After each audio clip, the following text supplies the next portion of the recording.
Thank you, everyone. We'll now get started. My pleasure to be here. My name is Stephen Tufts from York University, and this is a forum, one of the community forums we've been holding this afternoon. And today's forum is going to concentrate on the alliances between labor institutions or organized labor or unions and community groups. Aujourd'hui, tous nos participants s'exprimeront en anglais. Je pense ou peut-être j'espère que la traduction est disponible. So that's what we'll do. We'll speak in, all speakers will be speaking in English. And I'll introduce the names first. They're going to introduce themselves with response to the format of the first question I've asked. We have Mostafa Henaway from the Immigrant Workers Center in Montreal, who's well known to many of you right here. Very happy to have us. We have from Rutgers University and the Workplace Justice Lab, Andrew Wolf as well. And we have two speakers online. One may not be with us yet, I'm not sure, Jennifer Clark from Gig Workers United. And we do have online with us today Deena from the Workers Action Center. Now the format today that we've chosen is we've posed 3 questions to each of our speakers. And we'll go with them in order and we'll break it up. They won't answer all the 3 questions in one go. We'll give them about 5 minutes per question. And they were given the questions, of course, ahead of time. And then we'll open it up to a discussion. So I think we'll start right away. And I'll start with the first question that we posed to our group. And then I'll change the order for each answer. But we really wanted the first question for each speaker to talk about their organization and its recent experience with community union alliances during the pandemic. Okay, so I think I'll start with Andrew Wolf first. If you can give us an answer, that'd be great to start us off. Sure, great. My name is Andrew Wolf. I'm at Rutgers University. But my research over the past few years has been working with 2 immigrant worker centers in New York City that have been organizing gig workers. The New York Taxi Workers Alliance, which has been organizing Uber and Lyft drivers. And then the Workers' Justice Project's Los Deliveristas Unidos campaign, which has been organizing immigrant food delivery workers. So with I'm coming at it from a academic partnership background. So with both groups, during the pandemic, I helped them with some other partners at Cornell University as well on a survey. On the taxi side, it was primarily about the COVID impact and the ongoing debt crisis because taxi and app drivers are classified as independent contractors. They buy their own vehicles, but as the take-home pay has crashed over the last few years, both the traditional taxi drivers and the app drivers have faced a huge debt crisis. And then on the deliverista side, we did a big survey broadly just trying to understand conditions in the industry. No one had done this before. So unlike in the taxi side of things, the delivery industry didn't really exist formally before. It used to be that people would, all delivery was done by restaurants themselves. So the introduction of the apps in some ways created a new industry.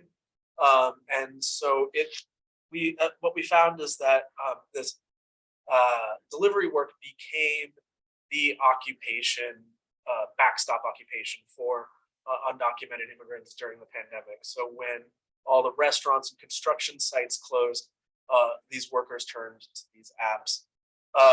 And the primary organizing that started during the pandemic was in response to a rash of armed robberies. So these guys buy their own e-bikes. You have to do it basically by e-bike in New York City because the distances you have to travel are so great. These e-bikes cost at a minimum $1,000 US. And during the pandemic, no one was on the streets at night except for these guys, basically. and so they became easy targets for theft. And even though the guys sometimes would install GPS on their bikes, the police wouldn't do anything when the workers came, nor did the workers often want to go to the police because of their undocumented status. And it's also important to note a lot of these delivery folks, especially the Latinx folks, are indigenous. So Spanish is their second language, right? So they're marginal within their already marginalized communities. And so, yeah, so we did this big study, and then the city, the Los Deliveristas Unidas, and used it to push the city to take action. The city established a minimum wage that the drivers, that the delivery folks were going to get, along with some other protections, including some anti-discrimination measures. And they're currently negotiating that. I could get into detail about how this process works, but it's kind of this interesting method of giving the workers voice, despite the fact that they are undocumented and don't have formal union recognition. So yeah, we'll start there. Okay, that's great, thanks. And Mostafa, go ahead. My name is Mostafa Henaway. I'm a community organizer at the Immigrant Worker Center here in Montreal.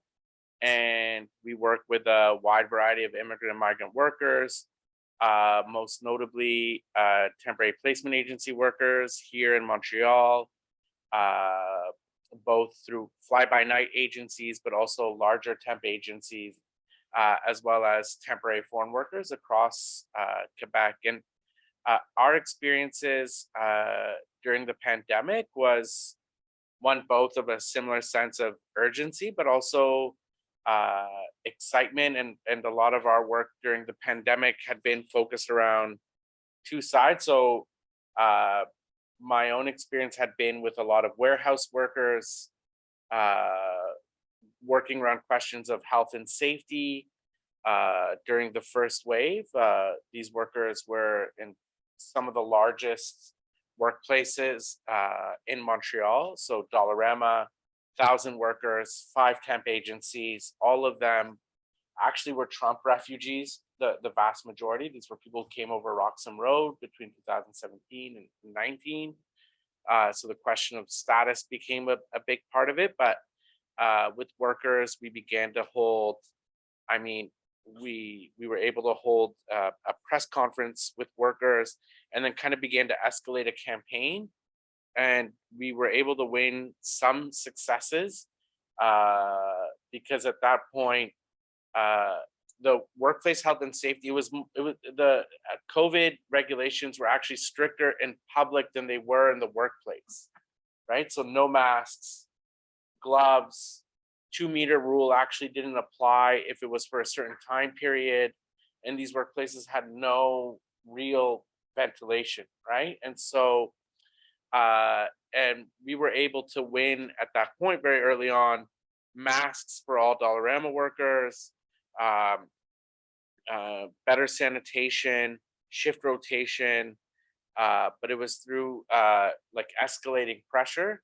And then what became sort of a bigger issue around Dollarama was sort of the COVID premiums that other workplaces were getting. So we kind of held protests, and every time that they were going to cut the premium, and actually workers were able to win the premium every time, Dollarama would reinstate this $2 an hour sort of premium to their wages, even long after unionized workplaces. So the big grocers, that got them cut, Dollarama kept it. Part of it was also the labor market conditions too. So we can't take the full credit for this, but and one of the things that happened during COVID in our organizing with these workers was that sort of the question around migration status also began to percolate for both them, even though they had some status, but also the other side of our organizing had been with a lot of non-status women, right? And so who didn't have access, they didn't have the right to stay at home, right? And that came like sort of a common framework, the right to stay at home, the right to be safe, right? So if you're undocumented here, you don't have access to what was the COVID relief benefit. You didn't have access to testing. You didn't have access to any of the health measures. So the public campaigning around that had actually escalated. And even though there was no official decision, unfortunately, maybe in some states in the US, the city through other organizations was able to funnel money through the Workers Center and other organizations to give immediate financial relief to undocumented workers. So, and then also we saw the city actually taking a position in terms of status for all. So, we were able to highlight really the struggles of sort of these groups of precarious workers during the actual pandemic. So it was for us, and then the other side was we were able to build a real presence in other communities. So in Park Extension, which is the immigrant working class neighborhood here in Montreal, we were able to work particularly with workers in a lot of meat processing plants through temp agencies, again, and fly-by-night agencies crammed on these buses, really COVID related and specific. But I mean, as one of the workers' children told us, is like people were losing their arms before the pandemic, right? So they didn't, it was clear the places that really didn't care whether or not people were dying didn't care before, right? And so that was, but these were workplaces prior to the pandemic. It was, a slow build, right? We'd been doing outreach and all this organizing work for a decade, but I mean, I think it wasn't the spontaneity of the moment of the pandemic that brought workers to us solely, right? That it was that we built this presence and consistency over the last 10 years that, when workers were ready to organize, that we were able to, that we had been there and there had been that trust. So that was a big part of it. And so we were able to sort of highlight the issues of agency buses and sort of outbreaks in these workplaces, and to have serious investigation. I mean, the one thing that we weren't able to sort of to bring to the public while there was a shift in the discourse was that kind of this how serious these workplace outbreaks were, because the workplaces didn't actually have to voluntarily give that information, right, in Canada, because under our public health law, it's like if an individual gets a disease, they don't have to disclose, right? So companies sort of use that against us, even though we had other information that corroborated that some of these workplaces had massive outbreaks that led to the large community outbreaks here in Montreal, right? Because people have to remember, like New York City, we were the epicenter, right, during the pandemic. But so, even though we know the truth that the transmission was really through these workplaces. Great, thanks. And I believe that Deena is online. Hi, Deena. If you could talk to us about your experience during COVID and the Workers Action Center, that'd be great. Go ahead. Sure. Hi, everyone. I hope you're doing okay. Sorry, I can't be there in person. Yeah, so I'm with the Workers Action Center in Toronto. We're a membership-based organization of workers, migrants, racialized workers, low-paid immigrants, a lot of racialized women in precarious employment, people who are in and out of work. We work in predominantly 7 languages, and obviously the Greater Toronto area is quite a large, massive geographic area, and so we also work across the GTA and in lots of places in Ontario as well. We run an emergency hotline, obviously, that you can imagine totally blew up during the pandemic, and where we were working with workers. But I kind of just want to get back to, I think, Mostafa's point around, I think the prior relationships and alliances that were built before the pandemic really came to fruition in terms of supporting the organizing work. So for instance, back in 2015, this is like 7 years ago, we formed an alliance, a community union alliance across the province under the name of 15 and Fairness, very similar to a lot of the groups organizing in the US for a $15 minimum wage, but also for, the right to other labor protections.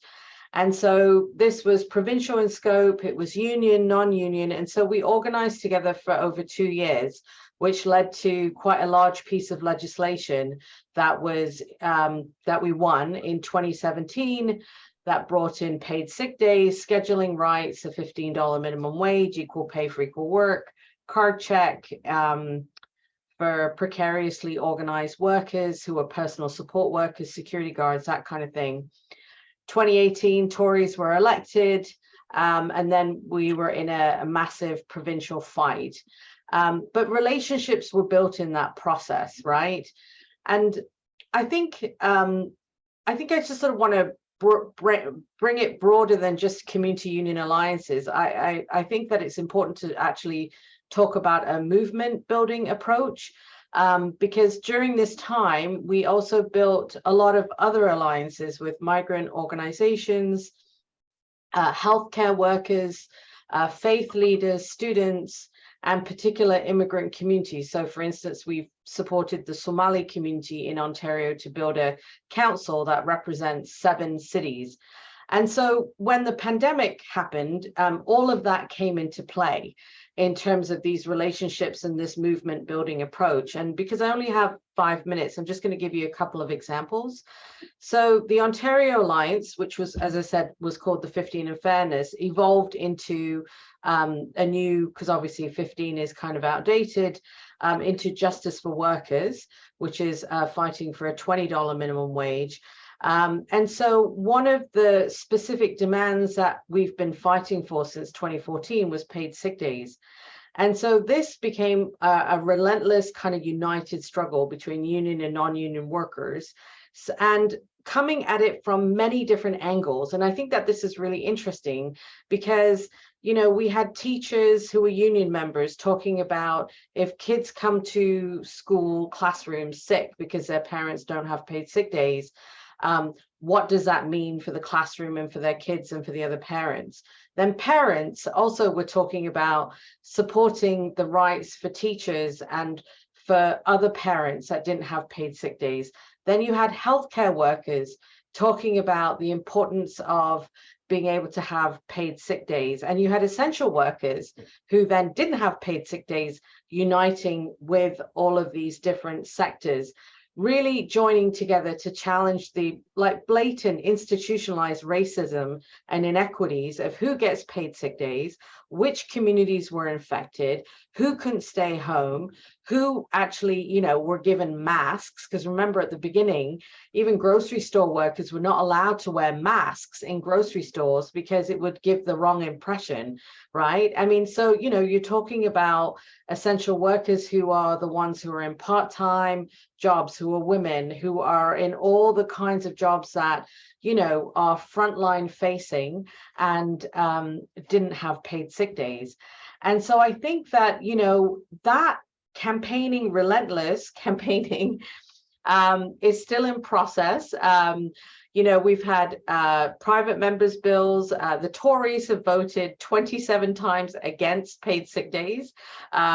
We forced the Ontario government, though, to institute 3 paid sick days, which has now meant over $200 million have gone to workers to support them to take time off. The other example I'll just give is the Migrant Rights Network. The Migrant Rights Network was created in December of 2018, and it's a national alliance of over 35 groups across the country.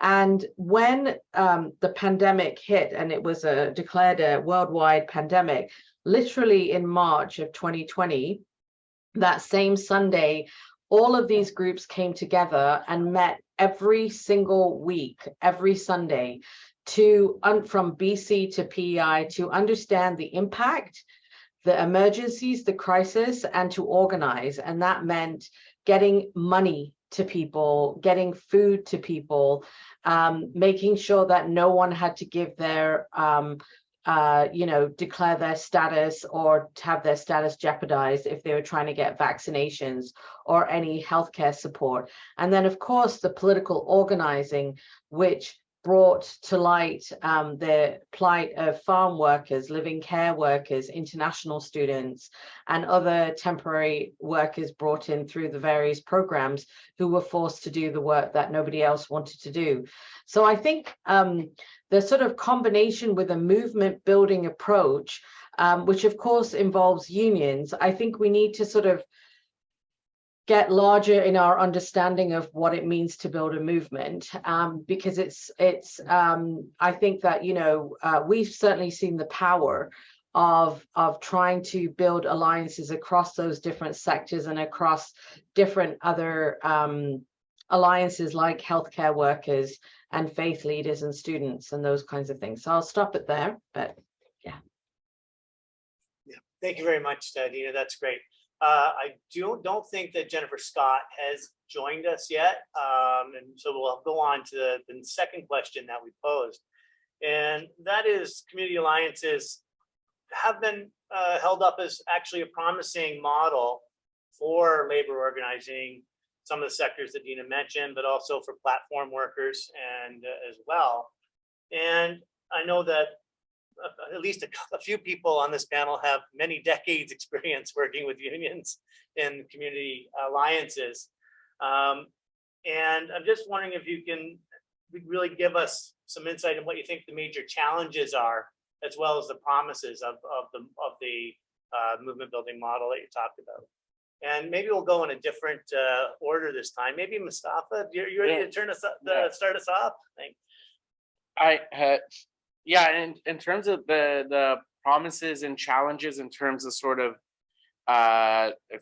this kind of community union alliance work, I mean, I think there are promises, right? I mean, and each approach is I mean, it's not just different, right? They both, I mean, if you look at sort of the work in, there's just kind of different, there are different strategies, there are different trajectories, there's different histories, right? And I think it's important to look at both, right? Because it's not just maybe the limitations of, let's say, the union movement, but also maybe limits of what our approach is as well, but also and so to have that honest conversation as well, right? So in terms of with the center, I mean, the promise is that it's clear that unions are in sort of in a moment, not of crises, right? Because the word gets thrown a lot, but there's sort of an impasse, right? And that there was kind of a model. I mean, particularly in Quebec, there was a kind of a model of how social change or social transformation would work, right? And I think that has fundamentally shifted, right? So, and I think unions are beginning to realize, and it was a slow process. I'll give a few examples, but slow to realize that wasn't going to work anymore, and there was kind of a smugness, I think, in Quebec, especially. People think we live in some people, I don't think so anymore, but maybe at a certain point still believe that we were in a socialist utopia, right, or a social democratic utopia. Right? Like in Quebec, less than 20% of the private sector is unionized, right? The vast majority, even if we have the highest union density in North America, most of that stems from the public sector, right? So the vast majority of people in the private sector are non-unionized, with increasingly insecure conditions, in terms of low pay, minimum wage, insecurity. And so unions, beginning to realize that, sought these sort of alliances, but how these alliances actually function and to what end is a whole different story. So, at the center, when we started to work with trade unions, one of the first experiences was in 2008, and we had been working, we went, and it was a great idea, but it was one of those hard-hitting moments. It goes to the last question, but we went to the Journal de Montréal strike talk like a group of immigrants going to like the most right-wing racist rag, and supporting these workers. It was interesting because they were actually quite supportive and opened the door to CSN, and it opened the door in our relationship with CSN. So later on, we began to work with the Conseil Central, and they'd begin to support our campaign with textile workers, mostly workers being laid off. And we began to build a sort of a longer term relationship. And then that kind of came to sort of instead of not just giving money, but actually trying to build a real alliance. So when we were organizing with temp agency workers, we had a 3-year agreement with CSN, where we worked specifically with their organizing department. We were given a great deal of financial assistance at that time when we were more restricted in our resources to pay for an organizer, and the approach, I think, was significant because agency workers were given time off. The union had no expectations that this was going to bring them members. This truly was a partnership, and I think we were trying to explore new ways. We formulated membership cards that would be just for agency workers and sort of a constitution, and as like an autonomous sort of attempt at trying to unionize with agency workers that wasn't going to be directly CSN, right? And also they learned from us approaches in terms of trying to reach this new layer of workers, right? Racialized workers, immigrant workers. We were doing outreach weekly, sometimes even more than weekly, in front of metro stations. And they found that it was a solid way to recruit people, to meet people, to have conversations, and to really build a presence in those communities. Unfortunately, there would have been a change in the leadership, and then also there was at the time, after the public sector changes to public sector bargaining, the CSN felt a moment of retrenchment from the second front, and so it wasn't renewed. But again, we still have that relationship. But I think one of the things when our relationships or community union relationships, that it's a question about financial resources, right? And that shouldn't be, well, that's useful to community groups. There's always this belief that we already have the weight and we should just give you money and you're like a nice little group. You're like a puppy in the room, right? You're like this, like, look, there's some, marginalized folks. They're here, and we gave them some money and we took a photo and it's wonderful, right? It's about actually rethinking, what does unionism actually mean in this moment, right? And so that's the argument that we always try to push forward. And so for me, the kind of the work, the alliances that now, one of the things that we've been doing is that on the ground with other organizers has been working with Amazon workers, right? So supporting the work of MAU and supporting the work of the CSN organizers.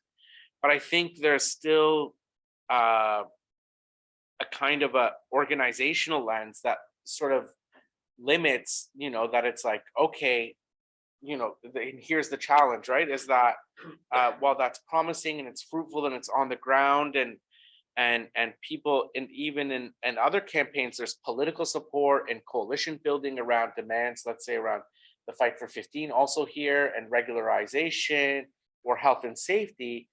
But I think the fundamental challenge is that to break out of that kind of organizational model of to think about that alliance work, to try to find new ways, because we're all at this impasse, right? And so that not to be fixated, are we going to get dues back? Are we going to get members back for this work, right? What is going to be sort of the cost benefit analysis? So I think that is fundamentally the big challenge, right? In terms of building any strategic alliance between sort of kind of a worker center model and also a union model.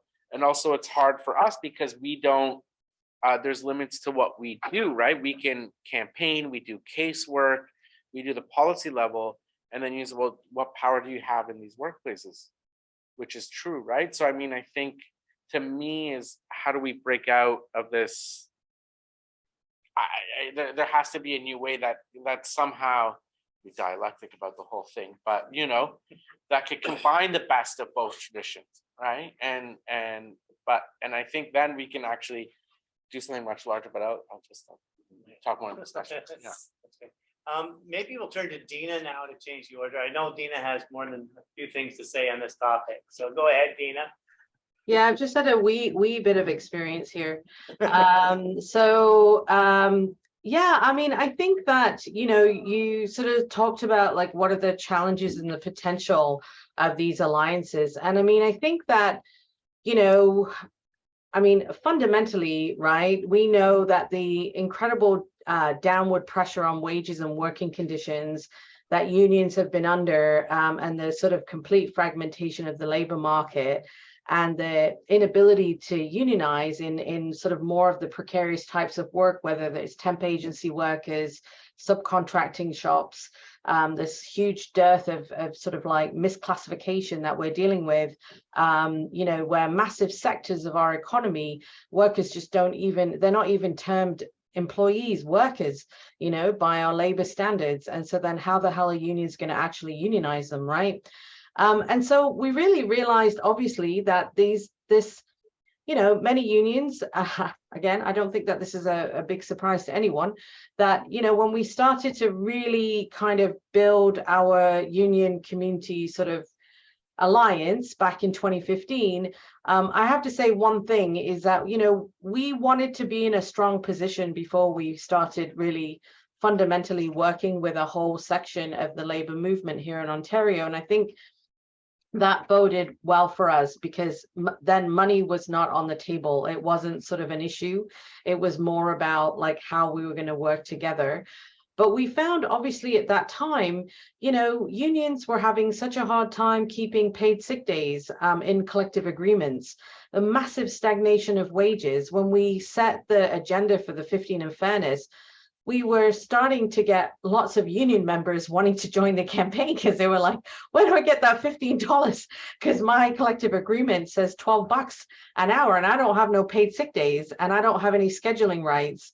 And so many workers, union members were joining the campaign.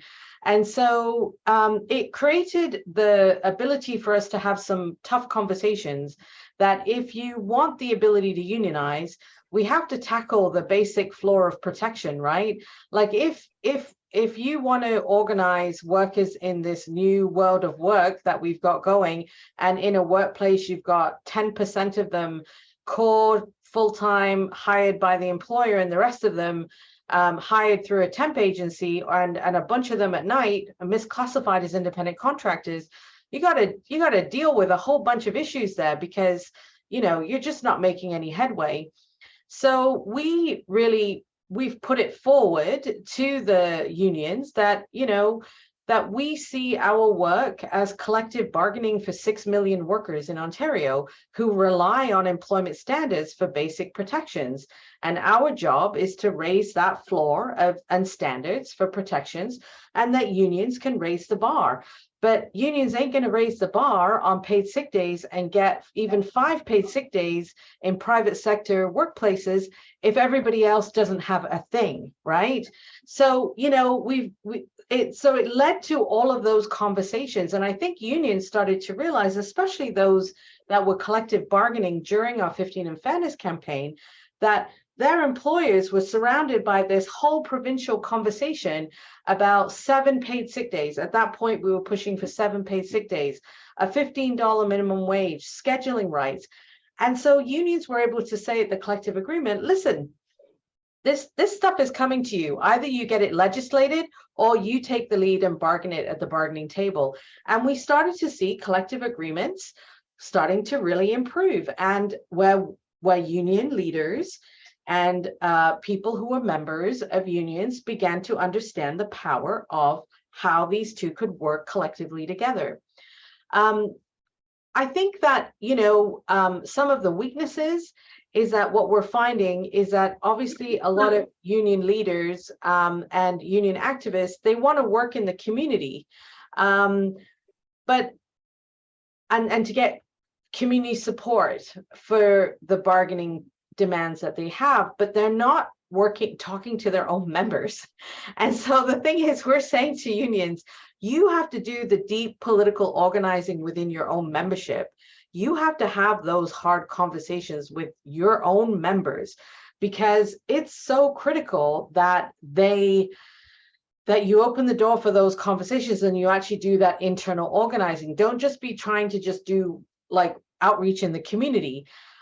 Yes, of course, it's safer to talk to someone on the streets who you don't know than a union member who is pissed off and frustrated that they haven't gotten the representation that they wanted. But if you don't fundamentally deal with those internal issues, we're constantly going to be having things happen, like the Tories being elected and all of these other things that happen. So I think that there's a huge weakness in that. And I think that, we have been really trying to work with unions to say, we're like, how can we support you in terms of doing your leadership building, your training, your political education with your members? How can we support you to do that so that we understand what this alliance can be and how it can work? The other thing I'll just mention, because I do think it's important, is that, and we certainly saw this through the 15 in Fairness, is that when we really started to get traction in our legislative demands, there were, some definite, behind the doors bargaining by certain unions in sectors that were trying to make deals with the government, and the community relationship was shoved aside, right? And they didn't give a shit about any of those alliances, right? So, I mean, we are still dealing with that kind of structure and that kind of work that happens. And I mean, we just recently saw when Doug Ford, the head of the Tories, did a press conference outside a local, retail local, with the head of OPSU and the head of Unifor, Jerry Diaz, at that point, and basically support the move to the $15 minimum wage. And so that was an election ploy by the Tories, supported by two major unions that we had an alliance with in the 15 in Fairness campaign. So, that's those are the contradictions. Those are the things that happen. But, I think that's where you work with rank and file members of those unions who are politically committed to working out those issues. And luckily, we've seen those two unions replace their leadership in a fundamental, excellent way forward. So who support us very much so. So, shit changes after 8 months, right? So okay. I'm going to stop right there. All right, thanks, Deena. And that's a very succinct way of summing up that change. Go ahead, Andrew, and tell us some of the U.S. experience here. Yeah, so I think there's been a lot of challenges in the U.S.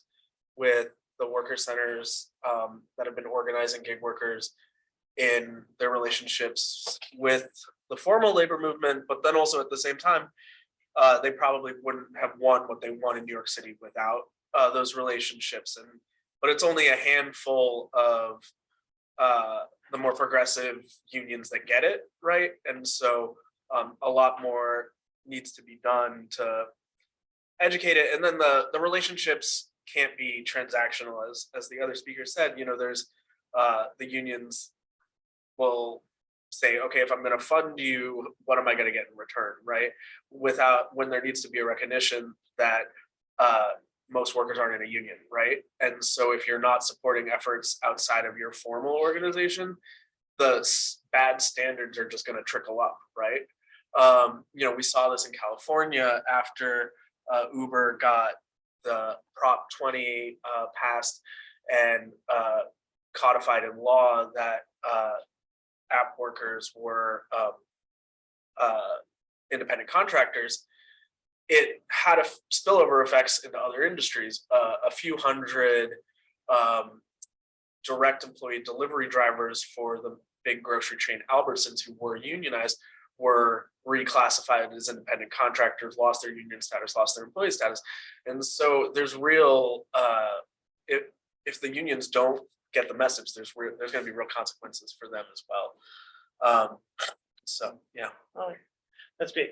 We're going to come back to the folks again. This is the third question that we posed, which is really talking about coming to terms with the era that we're in, when we see the rise of right-wing populism, which now I think we can almost classify as fascism in the US, Canada, and Quebec in different forms and around the world.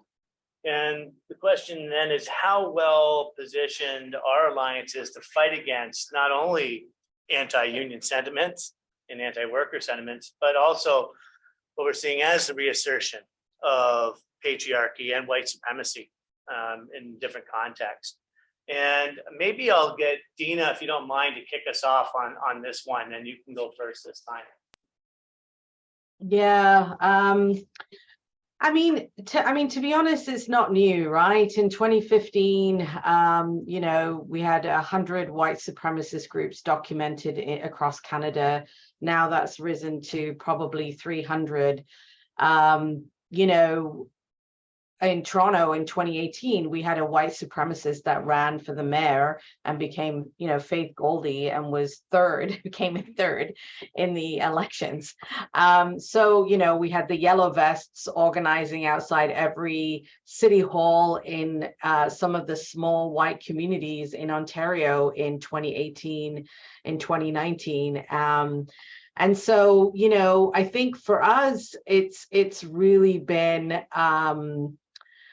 top of mind, especially with the migrant worker organizing that we've been doing. And as I mentioned before, the Migrant Rights Network was launched in December of 2018. And the first campaign that we did as this national organization was Unite Against Racism. And in 2019, we developed trainings for hundreds of union leaders and activists and community leaders and groups to start really having those really brutally hard conversations about racism, about the myths that people had, about scapegoating, who is seen as deserving, who is criminalized, the real realities of immigration, of who gets in and who's excluded, how the immigration system pits us against each other. And to be honest, we see this within our own membership at the Workers' Action Center, right? We have people who are, surviving on shitty wages in part-time work, and then they see, the Syrian refugees come in being sponsored by a family and getting their rent paid for 2 years and getting supports. And, there's a lot of stuff that to unpack there, right? You have living caregivers who are here for indentured servitude for 24 months. And they're looking at refugees coming in who are, again, supported and don't have all this, lovely financial sponsorship. So you have to kind of unpack that. And so even amongst immigrant communities and racialized communities and migrants and refugees and all of the people that we're working with, we are constantly pitted against each other as to who's deserving and who's not, right? And we have to really unpack that. And so we went through a series in 2019 of having some of those really brutal conversations to really kind of like take the lid off and just kind of like work that through. And while we did that, we also trained many others to also have that conversation. And unfortunately, then the pandemic hit in 2020, right? And a lot of that work was halted. But at the end of 2019, we had probably trained over 500 union activists at that point through MRN, and was starting to do this work across the country and really trying to figure out how to have those conversations. And what we found was that people were really hungry for those conversations, wanted to have the tools to be able to take on these right-wing supremacist arguments, the right-wing populism and fascism. And I think that hunger has just grown, right, over the last 3 years, because we assume that people know what to say and how to deal with this stuff, whether it's an argument around your kitchen table with your family, or whether it's in the lunchroom in a union, or whether it's how you're being hired through a temp agency and you're getting a differential wage rate because the agency knows you're undocumented, right? These are all ways in which we get divided amongst each other. And we need to have the tools to be able to challenge our coworkers, challenge our family members, but also start to build real unity and alliances and be able to unpack how this divides us as working people and the ways in which racism is being used this way.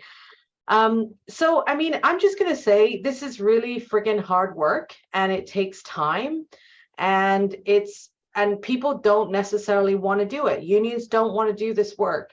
A lot of community groups don't want to do this work, right? Because it means actually having those hard conversations. And I would say that a lot of us haven't probably been able to had the opportunity to have a workshop to try and kind of get at those issues, right? These are difficult questions. These are like deep rooted from our own, I'm not talking about social work shit. I'm talking about sort of political education, right?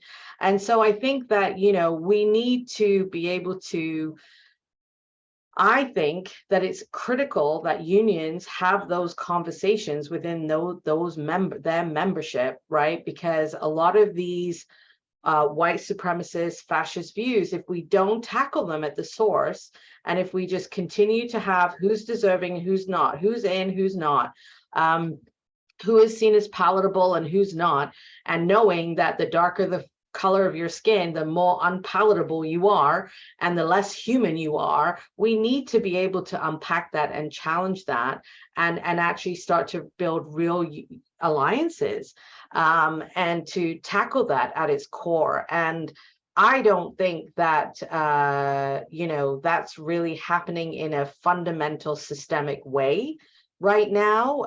If it is, I'd love to know about it. I know that we started some of that work. I mean, obviously, lots of people have been trying to do this work, but I think in terms of like a real sort of, full everyone in on this as a movement, it hasn't happened yet. And I think that we really need to kind of, we need to do this work and our work. I mean, obviously the Workers Action Center, we're trying to do that work, and it's hard when your members are in crisis because they're trying to survive in precarious employment, but we got to do it, right? Because we need to build that class and race and that unity. So I don't have any big like answers here. I'm just gonna say it's like bloody hard work and we got to do it. Thanks, Deena. I'm going to turn to Andrew now, and maybe Andrew, you can tell us if community alliances can push back on Trump and MAGA in the U.S. context. Go ahead. Yeah. I don't know if I feel wildly hopeful about this particular one. I mean, I think the problem is Trump got more of the union vote than any Republican had for decades. Trump voters are most likely to live in places where there's been a loss of jobs, huge rates of what they call death of despair, suicide, alcohol, opioids, and what's left of the labor movement isn't in those places. It's in urban places on the coasts. And so in some ways they're poorly positioned, but I guess in others, it's like, who else is going to do this work? And the unions that do have these memberships, though, are the unions that are probably less likely to think creatively. So, yeah, I think it's a real challenge. But I think where you do see it with in the urban context is, there's still I experience in my own work with these groups an incredible amount of distrust amongst the different immigrant groups, within the city, and the companies deliberately try to play these different groups off each other. So that's, one of the big challenges that has to be overcome. The Los Deliveristas Unidos, organizing the app-based delivery workers, as their name implies, they started in the Latinx community, but as much as we found that they are the biggest group in the industry, they realize they can't win if they don't bring these other groups, but there's, not necessarily trust across groups. So they've been doing a lot of work to do that. And I think, I think that's hard and important. And as we know, this fascism is a global problem. There's rising Hindu nationalism within the South Asian immigrant community that the Taxi Workers Alliance is trying to do a lot to combat. So it's hard. Yeah. Thanks.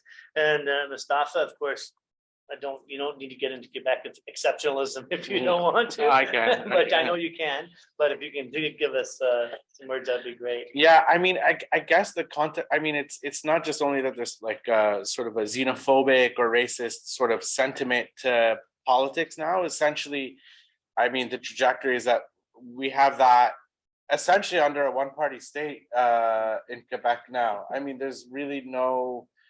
I mean, the level of majority that the CAC got is nearly unprecedented. When you think one other PQ government got 91 seats and they got 90. So and they've completely broken the Parti Québécois. They've completely broken the Liberals.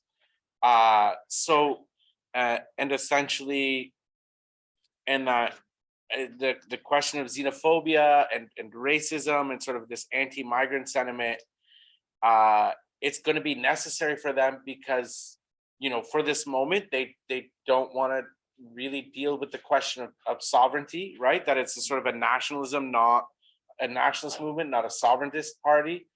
And so whether or not that changes in the near future is another question.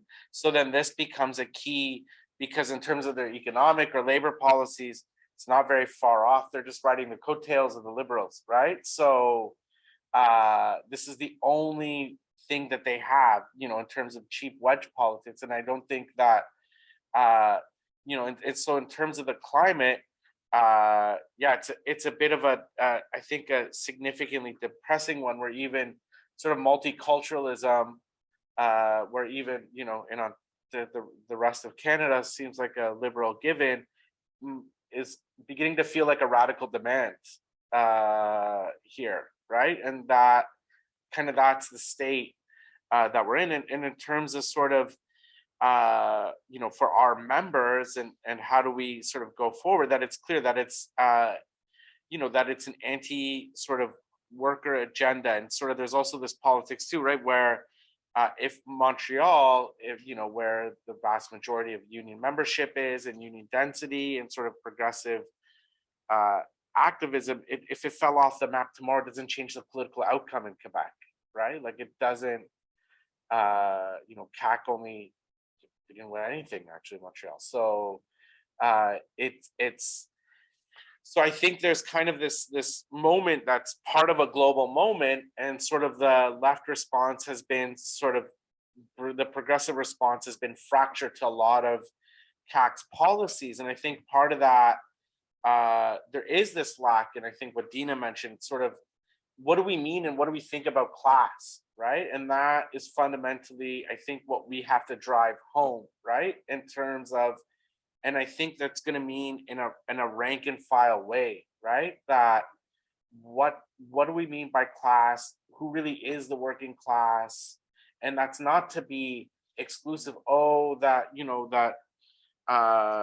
white laid off, workers or public sectors aren't important. No, that they're part of it, right? And that but also so are these precarious, racialized immigrant and migrant workers, right? And if we can't organize with them, then your situation is going to fundamentally degrade, and that their struggles are fundamentally about the entire working class. It's not just about themselves, right? And that is something that to drive home. And one moment, in an earlier moment, a sort of in Quebec, in 2008, when we had this textile campaign, we were invited to go to a general meeting of the Conseil Central, the CSN. And at the time, there was a debate around reasonable accommodation. So the predecessor of sort of what's Bill 21, where in Quebec, women in hijab or in religious head coverings cannot wear them or have them in working in the public sector, right? And I mean, it's that there's no public sector outcry against it is sort of, it's despicable, but you can't, you can blame others, but you also got to blame ourselves. Like, what was the strategy to ignore, to really to fight with the unions and engage with them? That this is really important, because it's not just about them, but it's going to be about you eventually as well, right? And the kind of society you want. And so at that time, in reasonable accommodation, it was the same debate. Should people in hijab be in public workplaces? And CSN actually had adopted a pretty, I mean, their position is much different now, but at that time, they'd actually supported a position in support of that in 2008, right? Especially in schools. And then we were going to the meeting the next day with a group of women from Bangladesh, all in hijab. And we're like, I don't know what we're going to expect. And we're going to get food. But these women were explaining how they were locked in textile factories all night and couldn't leave even after their work was done. And literally, it was a moment, if every day could be like this. And they were literally in front of a group of striking security guards in the casinos that looked like, I don't know, it looked like a cover op for like a Hell's Angels, film, right? Like they were really, there was a stereotype of, and, people were crying and there was a standing ovation for these women at this meeting, right? Because they're like, that can't be allowed to happen, right? But it's not just about, I think, in the strategy, how we're going to win. I mean, it's the political education, but also, unfortunately, and you saw this, kind of rank and file building, international solidarity campaigns, worker to worker tours. Unfortunately, I mean, that's the low bar that we're at, where, getting, getting at the rank and file level just to, meet with their racialized, precarious co-workers might be a radical step, because people might see the reality, but unfortunately that's what we got to do. And I mean, I think even if we weren't in this context, we would have to do that anyways, but that's the kind of level of work that we have to do. And I think in Quebec we kind of have this opportunity and the center, because as the Quebec economy actually expands, most of the work is going into the regions, right? And you see this push of capital outside of this sort of like big industrial capital and sort of outside of these, the urban cores, right? So in the South Shore, Bas Saint Laurent, this is where a lot of recruitment of migrant labor is also happening, right? And a lot of, but these are a lot of the supports for CAC, right? And so there's an opportunity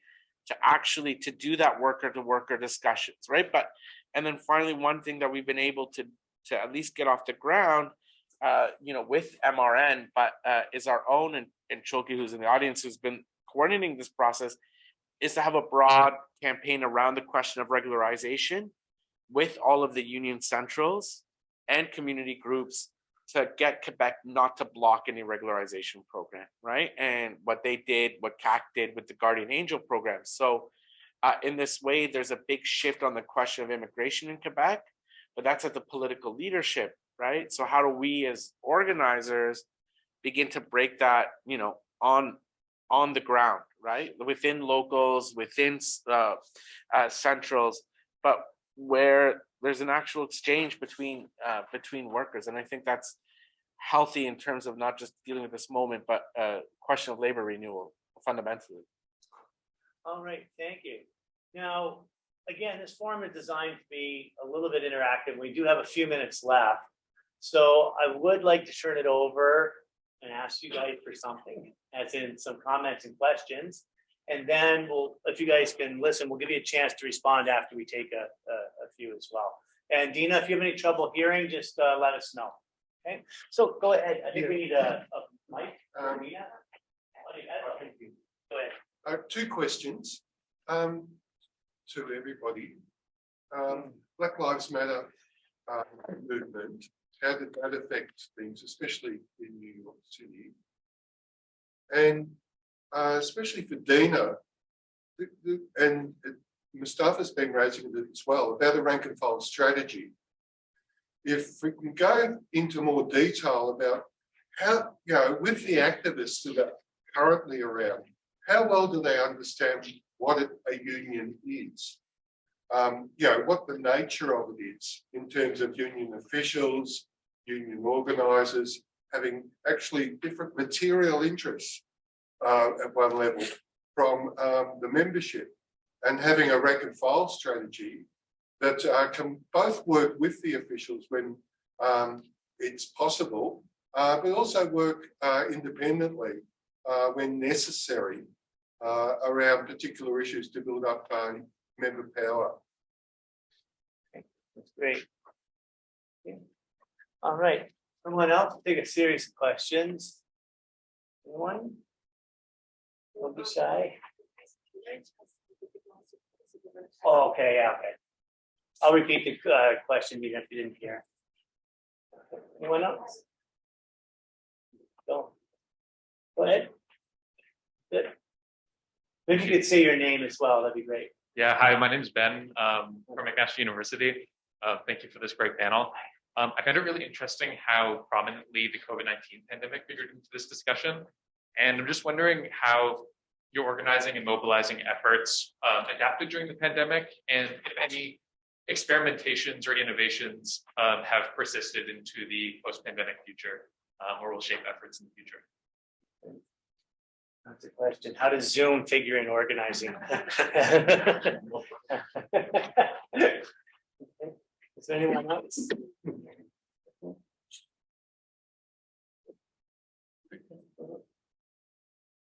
Okay, I'll go ahead. Run back here.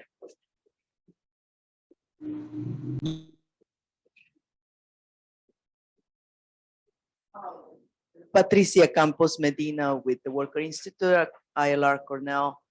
And I just wanted to expand, maybe the speakers could expand a little bit more about this tension between labor organizations, institutions, and the movement side of worker-centered organizing. And how we often talk at the Worker Institute about how we have to put the movement back in the labor movement kind of thing. And how they ought to get inspiration from each other, because worker centers do need institutional power, but unions need movement power to keep the institution strong. So how do you address that dynamic in the context of the work that you do? Because it's often very present in what we try to do at the Worker Institute. Very good, thank you.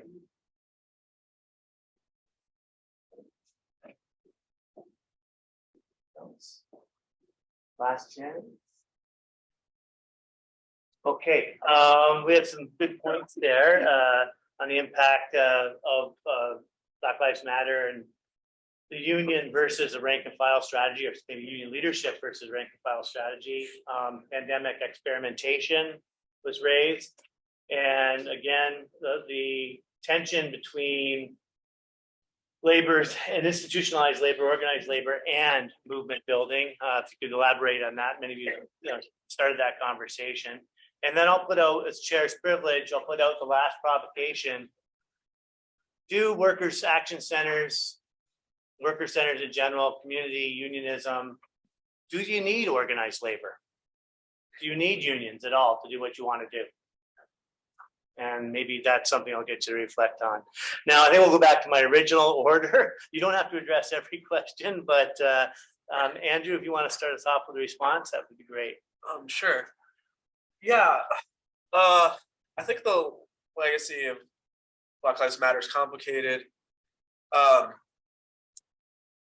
in many ways, the central demand of, defunding the police, decreasing police presence, the city turned around and elected a cop mayor who ran on increasing policing, right? And you're seeing how are they increasing policing? Like it seems to mainly be about stopping people from not paying the subway fare, right? And so it's this quality of life harassment stuff. So in that way, I think I don't know. It feels like it didn't get what people wanted. But where I think you did see a big impact, in particular with the groups that I was working with, the immigrant worker centers. The term Black Lives Matter resonated with this other notion of a central worker, right?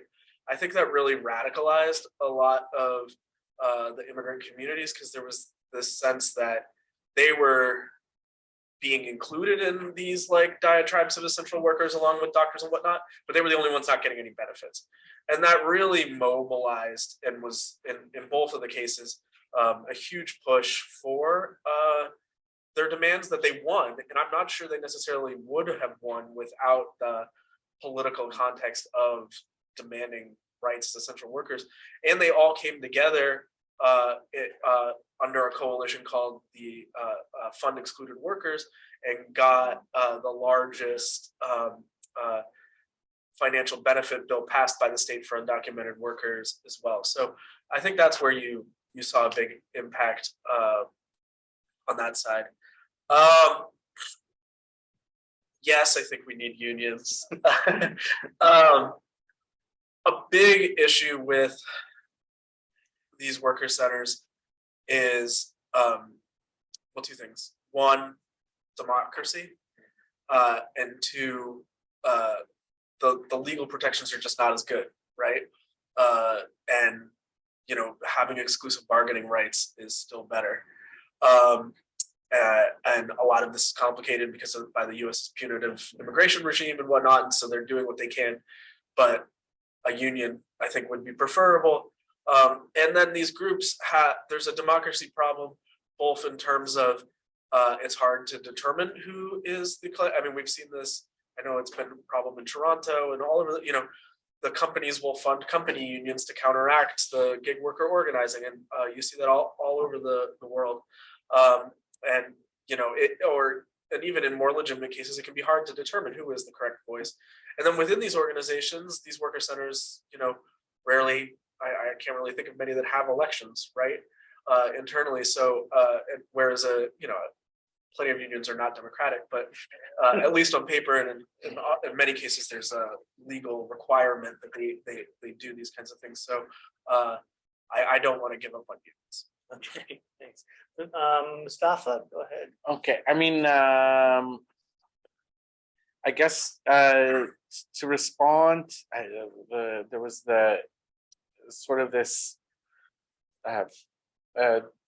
There's the Black Lives Matter question. I think it was. It's interesting in Quebec because Quebec, right before the pandemic and during the pandemic, the beginning, we had like a triple crisis. We were like this unique place, right, where you had all of this mass wave of migration through Roxham Road, and a lot of it being Haitian, Nigerian, people that weren't awarded TPS, temporary protected status in the US anymore, right? So, and then a lot of these people became essential workers, right? A lot of them became sort of the guardian angels, right? So they were in, front line in the healthcare system, either as, preposés or, cleaners and whatnot.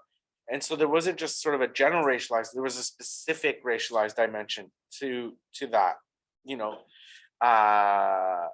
and so then you already had sort of this anti-racist movement where you had, younger first gen and second generation sort of Haitians and other, African descendant sort of activists who sort of also went to support these essential workers, or quote unquote guardian angels as they got called here. And so you kind of have this triple moment where the Black Lives Matter stuff sort of helped, fuel some of that organizing, right? And some of those connections, but then also at the same time, sort of this ability and want to take up space, right? Like, even though, meeting with people, that there was kind of there was sort of this specificity element, where people were in the same room talking about, I remember being with a group of Haitians very early on who were working, Dollarama, and they were talking about Black Lives Matter. They were talking about the Guardian Angel. Some of them even went to the Guardian Angel demos, right? Because their partners were working in the CHLSDs or the long-term care homes. So there was this sort of kind of dynamic, I think, that helped fuel that sort of sentiment to push activism, where you had early on, and not us directly, but there was a group called Debut pour la Dignité, and where they worked specifically with the Guardian Angels, and they were able to mobilize a large contingent of the Haitian community, right? And this was at exactly the same time as sort of the protests around Black Lives Matter. So I think there was this sort of coming together, right? So I think it did play a significant role in terms of the organizing strategies during the pandemic. I mean, it was hard to shift to Zoom at first for us, like it was. I remember going to one meeting, the same meeting, actually, these Haitian workers, and they wanted to meet in person. It was like March 28th, I remember, and like I actually thought I was going to die, and I was actually the only person on the metro, and like I brought myself in 2 t-shirts, and like I didn't know, like kitchen gloves, and just like, I'm going to work to die, right? And they wanted to meet in person. They're like, we don't know Zoom, and we're together every day anyways. I'm like, that's the problem. I'm not with, but I think we were able to make that transition. And I mean, one thing, going back to the pandemic, one thing that really helped our work and other community groups here in Montreal North, we were the only groups giving out like PPE. Yeah. And we were giving PPE to essential workers, and it built a lot of trust and relationship and respect, right? And at one point, non-status women were making masks, and we were giving those away to warehouse workers. So I mean, that gave us a lot of presence in the community, as groups like Montreal North Republic or Hoodstock also were doing that in Montreal North, one of the most affected. So I mean, our organizing strategies during the pandemic, I mean, that really helped, doing that outreach, but giving something useful to workers that wasn't of a high cost to us too, I think made a very big difference in terms of how we connected with workers. And I mean, I think the Zoom thing, it stuck because a lot of our members don't actually live in Montreal. So there's much more Zoom and I think accepting of that. And but I think we're going back to sort of in-person, we've gone back to in-person meetings and events, and I think that has felt good. But I think we were able to connect in a way with workers that we weren't able to, and I think a lot of workers got Zoom. But I think the organizing strategies that changed was sort of just like, what kind of presence do you build? And we were able to bring in new organizers through the pandemic that we've been able to keep. So I mean that. And I guess the last question about whether or not we need unions, I mean, of course we shouldn't, abandon our alliance with unions, but I think for worker centers, I mean, there's a problem, right? And I think, I mean, I'm going to speak as me. I'm not going to speak as the official strategy of the IWC. I mean, I think I'll be honest, right? Is that a union movement, and Deena kept talking about this, we have to go back to being a movement, right? And the union has to go back to being a movement. A union just can't be about a collective agreement, right? Just like progressive political parties just can't be about elections, right? Like it has to be, Bijou Matthews from the New York Taxi Workers Alliance, we have to be part of the furniture, i.e. meaning that workers need to feel that we are like instrumental to their lives, right? Like their entire lives, right? Like it's not just about this one thing. And that if we don't have that organic link, if it's just like fly in to do a contract, fly in to do an to do the election, we're not going to go in. We're going to be in the same position that we're in now, right? Like we have to be fundamentally grounded. You know, you go and you when you think back about sort of historical moments, even sort of the pre sort of CIO era, where the Knights of Temples of Labor and whatnot, they built community halls, right? They organized weddings, they did all of that, right? That's the labor movement that we need, and it also needs to change sort of its culture too. You're not, the change in the working class, i.e., immigration, racialization, golf tournaments. No, really, and I don't mean to be mean, but like, you're not going to win any votes, right? If democracy means that you get a bunch of friends to like vote on the golf tournament, if someone has their family back in Sri Lanka, back in India, that they're sending money to, working Uber after they get off their bad union contract shift, if they have a union, is an irrelevant institution. Sorry, and so if we're gonna, I think that whether or not we need we need unions, but the question is, what is a union, right? And what is a working class organization that's relevant? So that, Sorry, can I piggyback on? At one point, then we're going to let Deena have the last word. Go ahead, Andrew. To this point too, I think this is why it's so vital that the labor movement support these organizations as well. I can't tell you how many Uber drivers I talk to where their wife or their family member or someone works for some other union, right? And if the unions are going to represent workers both on the job and their communities, it includes supporting these organizations. Thinking of workers as more than just the work. Go ahead, Deena. I'm going to give you the last word. Go ahead. Okay. So I wasn't sure, our brother from Australia, I didn't get your sort of first comment around Black Lives Matter, wasn't really sure, but I'll talk about the fact that, again, it's really critical for us to do the education around anti-Black racism within our organizations. And I think what we've been doing at the Workers' Action Center has been really starting to have some serious conversations with our membership. And our membership is like, come from all walks of life. And so we're having those hard conversations around, what does it mean to defund the police? What does abolition mean? And again, a lot of time needs to be taken around doing that political education, and we definitely have just touched the surface.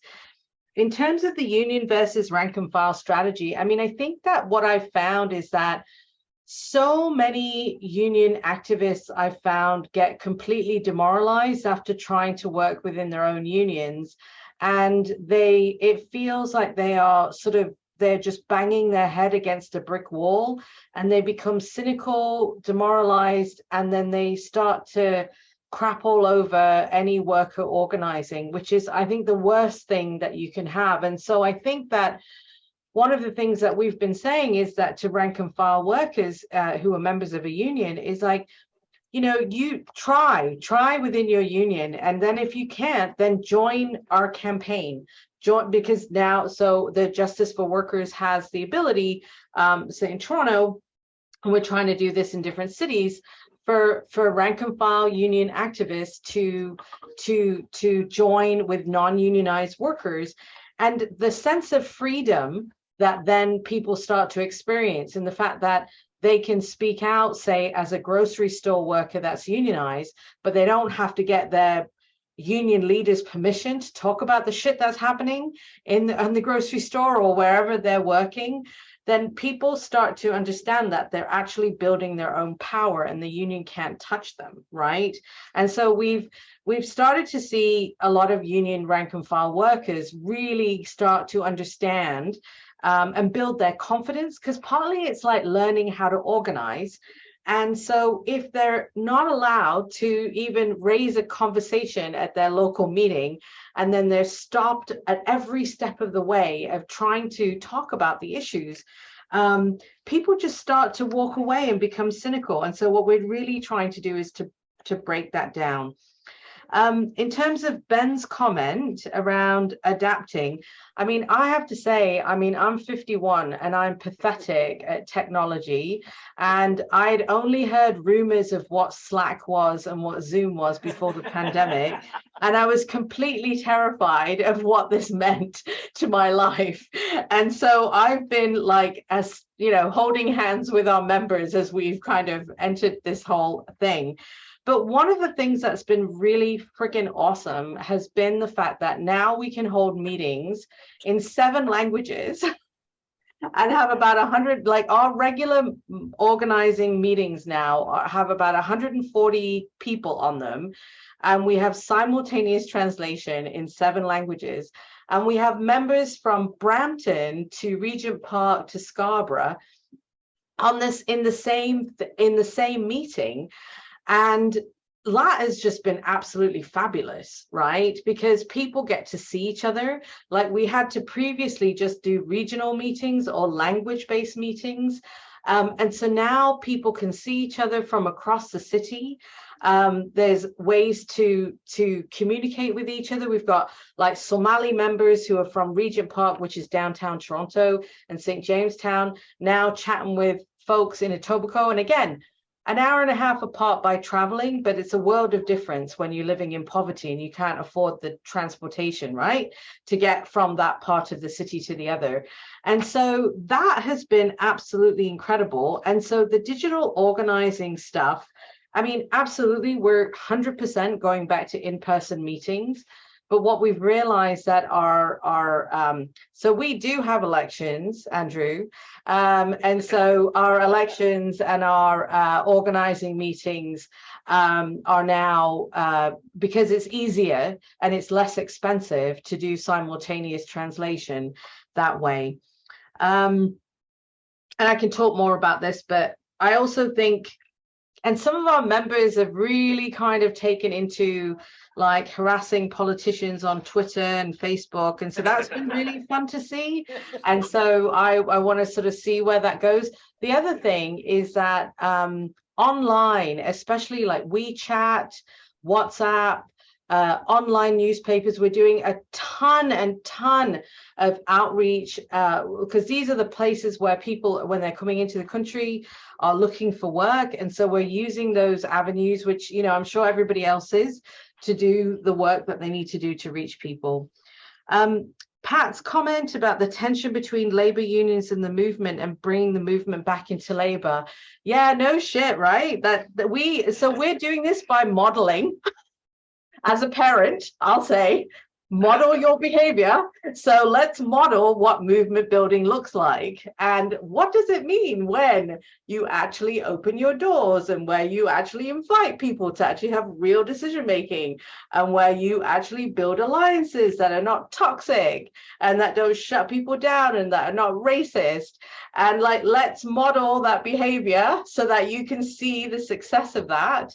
And so I think unions have said to me, union activists have been inspired by the fact that, you know, the fact that you have doctors and nurses talking about paid sick days and standing next to warehouse workers in Brampton talking about like the need for political action, right, and improvements to our labor laws. I mean, that makes a difference, right? And so what we have been really trying to do is to educate a lot of the people that we work with around what it means to build a movement, how it means to share resources, to open your doors, to pay for shit, to, you know, to support people to do whatever they need to do.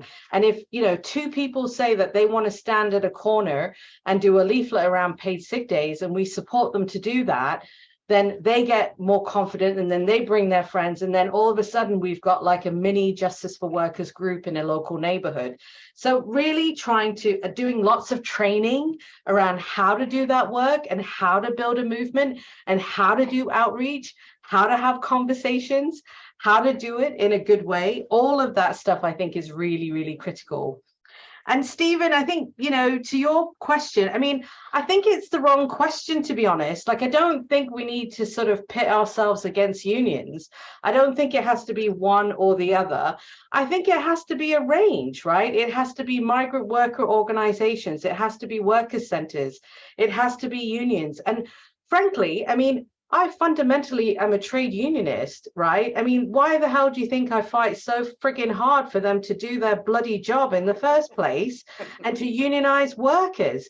I mean, for fuck's sake, like, they need to just get on with it, right? And so that's why we spend so much of our effort trying to ensure that the Employment Standards Act is not an impediment to union organizing, but that actually deals with joint and several liability, deals with making sure temp agency workers can hold the client companies responsible, that challenges companies that they cannot misclassify workers and the workers have to be employees so that they have to be able to unionize, right? Like all of these efforts on the ground to raise standards is all about the ability of workers to unionize. Some unions don't get it, right? And they think that we're just doing airy-fairy worker center stuff, and, oh, they're just talking to all those people of color and doing lots of education. And they don't friggin' understand that what we're trying to do is build a bloody movement where people actually see the value of trade unions and see the value of labor organizing and the class struggle and how it doesn't have to be over there. It can be a unified movement, right?